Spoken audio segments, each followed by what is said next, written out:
আসসালামু আলাইকুম, শুভ দুপুর। কি সুন্দর একটা প্লেট সাজিয়েছে আমার মা আমার জন্য, এত সুন্দর লাগতেছে আলহামদুলিল্লাহ। চলুন আপনাদের সাথে আজকে রেসিপিগুলো শেয়ার করব।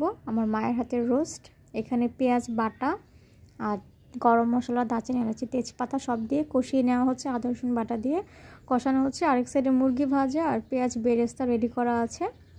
রোস্টে সবসময় পেঁয়াজ বাটা আর পেঁয়াজ বেরেস্তা দুইটাই দিবে, তাহলে খুবই মজা হবে। এখানে জয়ফল, জয়ত্রী, জিরা, ধনিয়া সব একসাথে বেটে নেওয়া হয়েছে। আর এখানে আমাদের কাজু বাদাম নিয়েছি, কাজু বাদাম বাটা। আপনার হচ্ছে পোস্ত বাদাম এগুলো থাকলে দিতে পারেন, আমার হাতের কাছে ছিল না, যা ছিল তাই দিয়ে আম্মু করে দিয়েছে।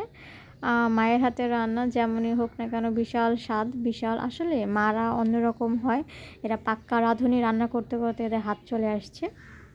আমি যে বাদামটা বেটে নিয়েছি কাঠবাদাম, সেটাকে এখন মিক্স করছি। কাজু বাদাম অল্প ছিল, কাঠবাদামের সাথে একসাথে মিক্স করে দিয়ে দিয়েছে। আপনার বাসায় যদি 2-3 রকমের বাদাম থাকে, কিশমিশ থাকে, কিশমিশ বাটাটাও দিতে পারেন। এখন ঝালের জন্য আমরা এতে গোলমরিচ আস্তটা দিয়েছি আর একটু লাল পাউডার দিয়ে দিলাম, লাল মরিচের গুঁড়া। ভালো করে কষাচ্ছি। আমি ভালো করে করছি না কেন, ফ্রাই প্যানটা নতুন, এটাতে আমার স্টিলের খুন্তিতে তলাটা নষ্ট হয়ে যাবে। কাঠের একটা খুন্তি আনতে হবে ফ্রাই প্যানের জন্য। ফ্রাই প্যান এই জন্য ভালো করে জোরে সোরে নাড়াটাড়া দিচ্ছে না আম্মু আর কি, নতুন যেহেতু ফ্রাই প্যানটা। এই আর কি, শখের জিনিস নষ্ট হয়ে গেলে তাড়াতাড়ি হবে নাকি। এখন পরিমাণ মতো টক দই দিয়ে দিব। আমার সয়া সসও দিয়েছি, টমেটো সসও দিয়েছি, দেখানো হয়নি। টক দই দিয়ে দেওয়া হয়েছে, তারপরে পাউডার যে দুধ ওইটাকে গুলিয়েও একটু দেওয়া হয়েছে। আমি সম্পূর্ণ ভিডিও ক্লিপ নিতে পারিনি, যেহেতু পায়ে একটু ব্যথা, অসুস্থ। এই যতটুকু মন চাইছে অতটুকু করেছি, বাকিটুকু আর করতে পারিনি। আমি আপনাদেরকে বলে দিলাম কি কি দেওয়া হয়েছে। ভালো করে কষানো হয়ে গেলে দুধ আর দুধটা আমরা লাস্টে দেবো। এখন ভালো করে এগুলো কষানো হয়ে গেলে টক দইয়ের সাথে এখন মুরগি আর পেঁয়াজ বেরেস্তাটা দিয়ে দিব।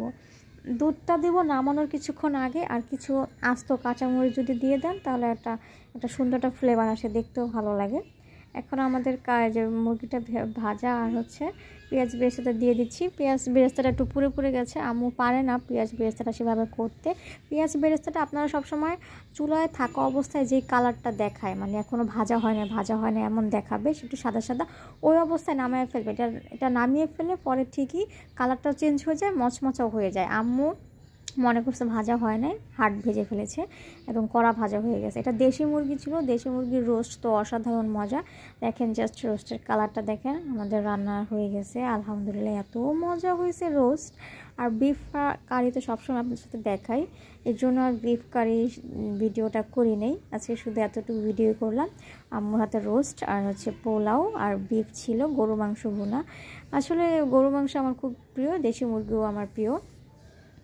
অনেক দিন খেতে ইচ্ছে করতেছিল। আগে তো প্রচুর বিয়ে খাইছি, 2 মাস কোনো বিয়েটিও দাওয়াতও আসে নাই। তখন মিস করতেছিলাম, আম্মুকে বললাম, আম্মু রেডি করে দিয়েছে। ধন্যবাদ আম্মুকে। সবাই অবশ্যই আমার পাশে থাকবেন, আমার ভিডিও ভালো লাগলে শেয়ার করে দিবেন।